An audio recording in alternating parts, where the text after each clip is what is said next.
riba diharamkan disebabkan oleh kerana sistem transaksi yang menggunakan riba itu bukan hanya merugikan orang yang terkena untuk menggunakan riba, tapi tentunya kepada orang lain.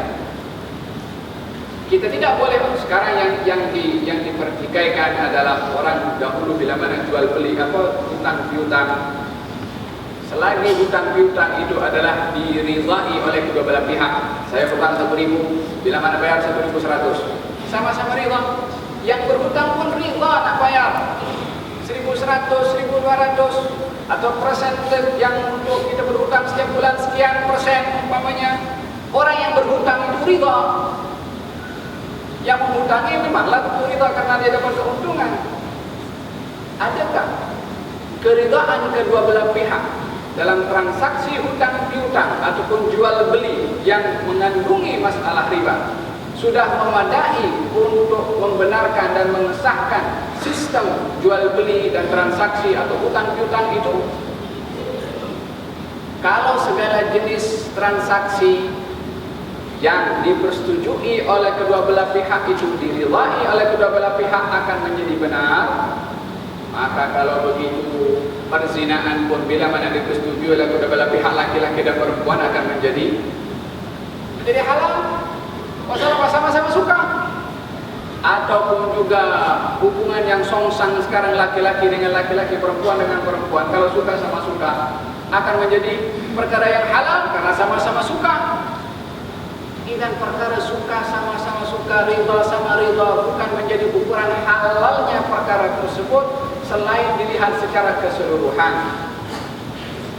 Seseorang yang memberikan hutang kepada orang lain, kalau saya ada uang 1.000, saya guna duit untuk modal, akan jual minyak wangi.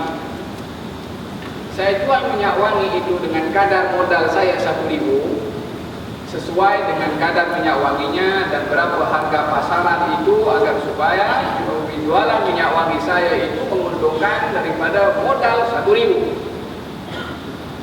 Tapi kalau saya hutangkan kepada orang lain 1.000, tapi kamu bayar 1.100, orang itu nak jual sama minyak wangi juga. Bolehkah orang itu menjual minyak wangi dengan harga yang sama dengan saya? Kalau sama dengan saya, dia macam mana nak bayar hutang 1.100 sementara dia akan balik kepada dia 1.000? Dia akan campur minyak wanginya dengan benda yang lain supaya jumlah bilangan botol minyak wangi yang saya jual lebih sedikit berbandingkan orang yang berhutang kepada saya ketika menjual minyak wangi untuk mengcover bayaran hutang dia kepada saya. Merugikan siapa? Orang lain. Dan dalam hal ini riba diharamkan adalah kerana tidak ada membawa maslahah kepada orang yang menghutangi dengan tiadanya barakah, dan orang yang berhutang karena juga dia melakukan kezaliman kepada orang lain. Wa ahallallahu al-bai'a wa harrama ar-riba. Faman ja'ahu mau'izatun min rabbih fantaha falahu ma salaf. Barang siapa yang telah datang kepadanya peringatan dan nasihat daripada Tuhannya, fantaha, maka dia berhenti daripada perbuatan riba, walahu ma salaf wa amruhu ila Allah. Perkara orang itu, perbuatan orang itu yang lepas, hukumnya adalah kembali kepada Allah Subhanahu wa taala. Wa man 'ada fa ulaika ashabun nar. Orang yang balik lagi bermuamalah dengan riba, maka dia adalah penghuni neraka, hum fiha khalidun, kekal di dalam neraka. Macam mana dikatakan kekal di dalam neraka? Sementara dia hanya makan uang riba sahaja. Yang kekal di dalam neraka adalah orang yang bermuamalah dengan riba dan tahu hukum riba itu haram, dan dia menghalalkannya hukum riba itu kerana dengan alasan tak boleh lepas dan lari daripada riba. Orang yang menghalalkan riba itulah yang akan kekal berada dalam neraka.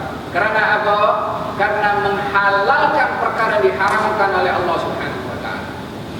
Berbeza dengan orang yang bermuamalah dengan riba sementara dia sedar perbuatan itu riba dan dia adalah berdosa.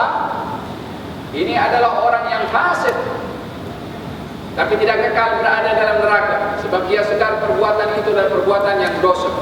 Tapi orang yang tahu perbuatan itu dosa, dihalalkan, maka ini adalah orang yang akan kekal berada dalam neraka wal'iyadu billah, disebabkan oleh kerana menghalalkan perkara yang diharamkan oleh Allah Subhanahu wa ta'ala. Di dalam hadis Nabi sallallahu alaihi wasallam tentang ancaman orang-orang yang memakan riba, baginda bersabda, la'ana Rasulullah sallallahu alaihi wasallam akil riba wa muakkilahu wa katibahu wa syahidaihi wa qala hum sawa.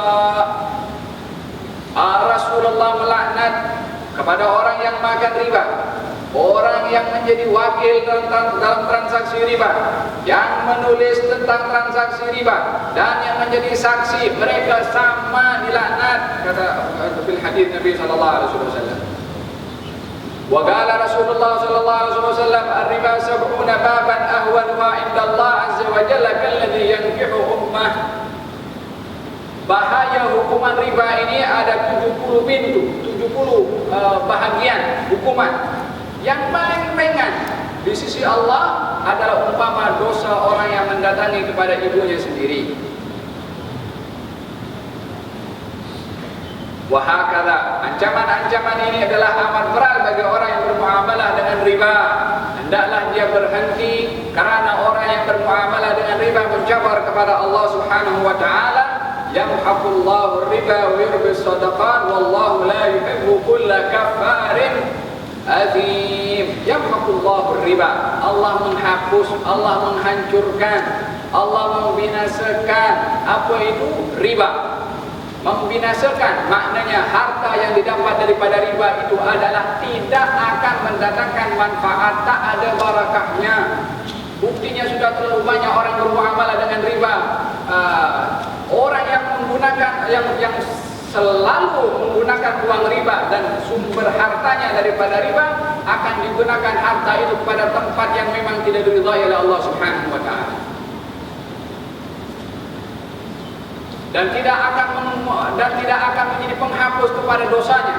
Bila mana riba yang digunakan untuk membina kepada masjid tak dibenarkan, tak akan mendapat ganjaran walaupun membuat apa saja jenis amalan yang baik dengan harta yang haram.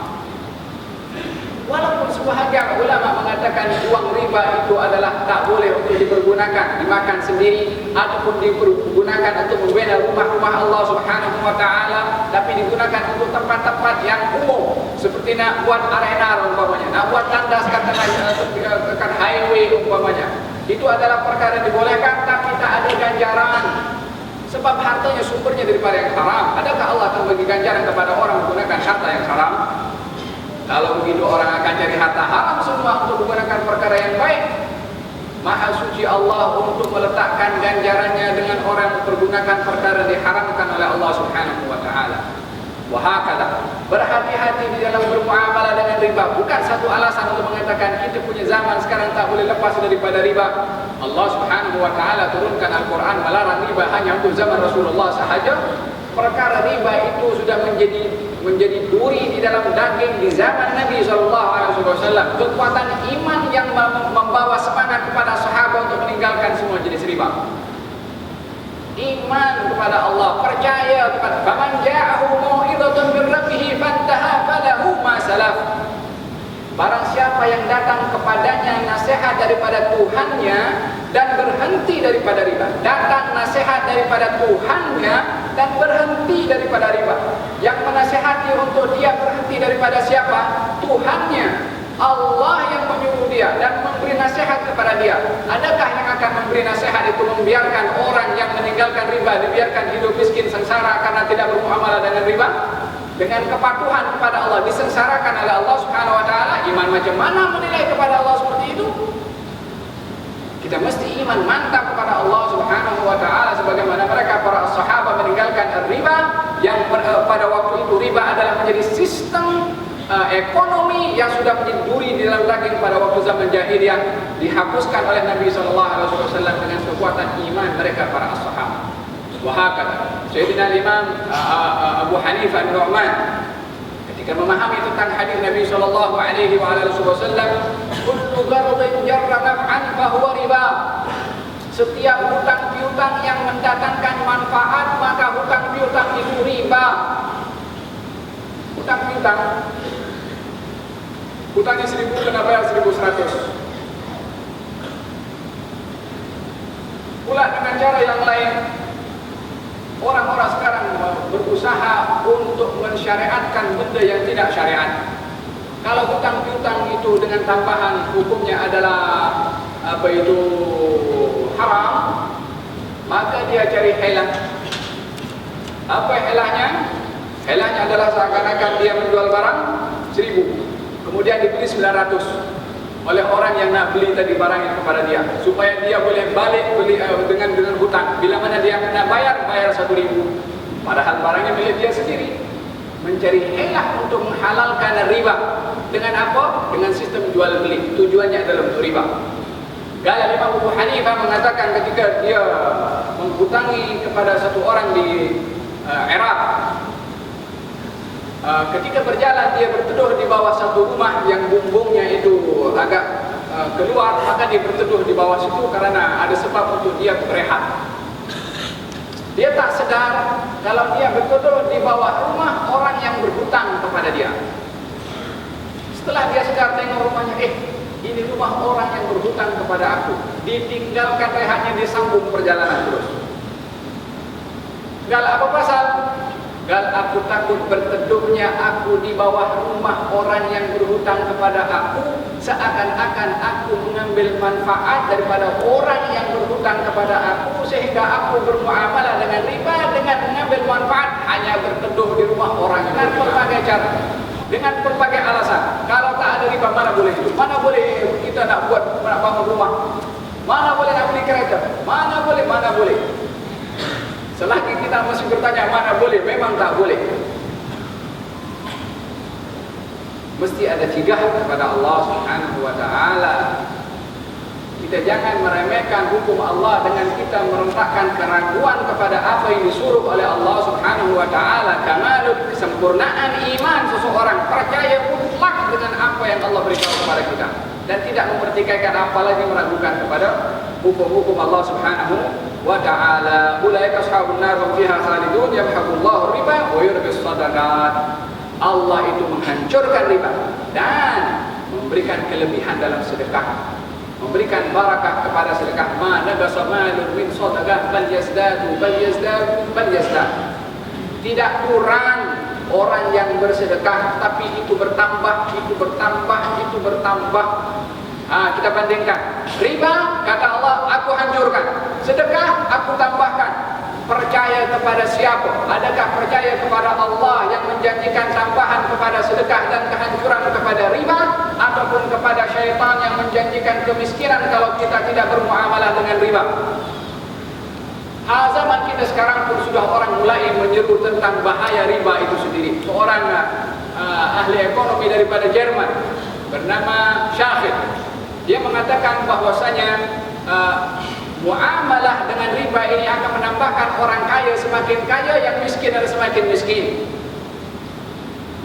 Seorang ahli ekonomi yang membawa syiar untuk al-iqtisadul hurrah, yakni bebas di dalam kita bertransaksi, tak ada apa-apa quyud, dawabit, ikatan. Pada akhirnya mengatakan bahwasanya sistem ini tidak akan membawa manfaat kepada manusia, sehingga faedah yang ditetapkan kepada orang yang bertransaksi itu nol atau kosong. Maknanya tak ada riba sama sekali, baru akan berjaya. Kalau tidak, kemiskinan akan semakin meluas. Sekarang pun sudah mereka merasakan akibat daripada muamalah dengan riba. Razaqan Allah wa iyyakum, moga-moga Allah Subhanahu wa taala selamatkan kita daripada baunya riba, apatah lagi terlibat dalam akad atau transaksi riba. Amin, Allahumma amin.